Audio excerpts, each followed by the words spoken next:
Good evening sa inyong lahat dyan sa Pilipinas. Nagpaluto si Afam ng paborito niyang ulam. Ang tawag nga sa ulam na ito ay schnitzel. Parang pritong pork chop ang itsura niya. Masarap nga siya at kinakain ko rin yan. Hihikan nga itong si Afam sa pagkain, kaya naman pag may na-request siya ay niluluto ko talaga. Halos araw-araw nga ay 2 putahe ang niluluto ko. Isang Filipino food at isang Hungarian food. Hindi ko kasi gusto ang lasa ng Hungarian food at si Afam naman ay adobo at lumpia lang ang pagkain Pinoy na kinakain. Ito nga ang medyo mahirap dito sa ibang bansa. Kailangan mo kasi mag-adjust sa mga pagkain dito. Especially kung yung lugar na tinitirhan mo ay walang Asian store. Noong unang beses nga akong dumating sa Hungary noong 2018 ay meron akong nakakahiyang experience sa aking mga biyanan dahil yan sa tuyo at bagoong. Ganito nga ang mangyayari noon. 5 araw pagdating ko sa Hungary ay puro tinapay at patatas na may kaulam na karne ang hinahain sa akin ng aking biyanan. At talaga namang aking tiyan ay naghahanap din ng Filipino food, pati na rin ng kanin. Alam niyo naman tayong mga Pinoy ay talagang hindi are pag hindi tayo nakakain ng kanin buong maghapon. Gusto ko na nga kumain ng rice noon at parang pati ang aking kaluluwa ay nangihina na rin. Tapos ito na nga,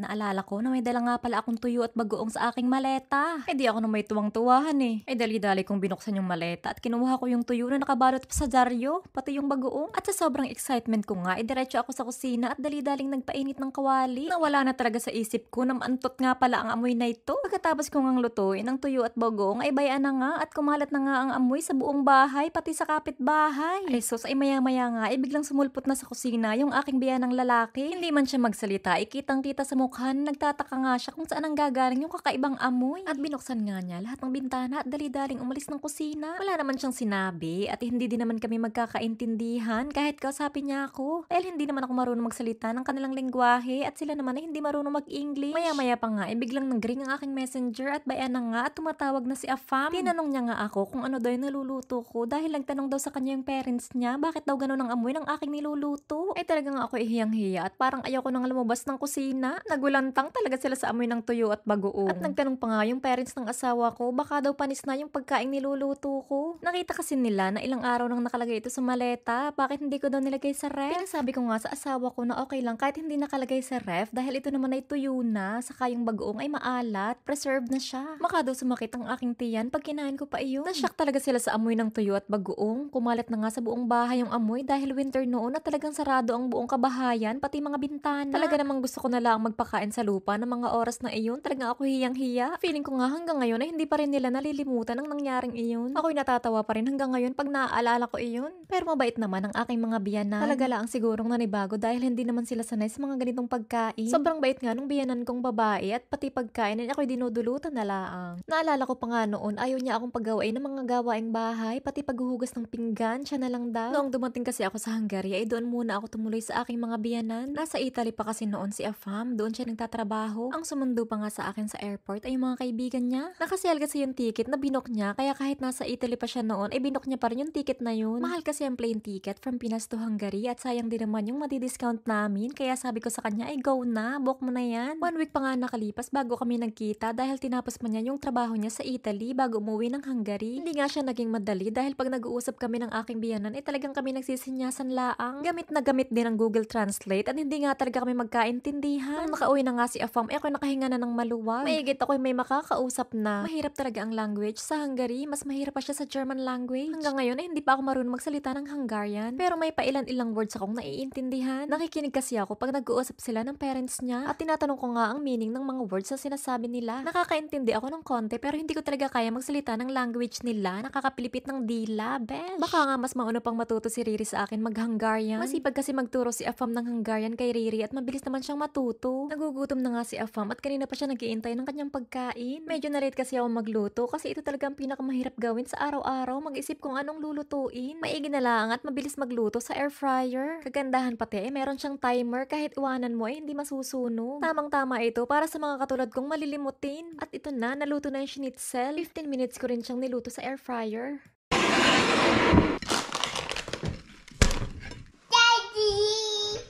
How was it? Masarap. Salamat. Thank you, Marco. Mommy!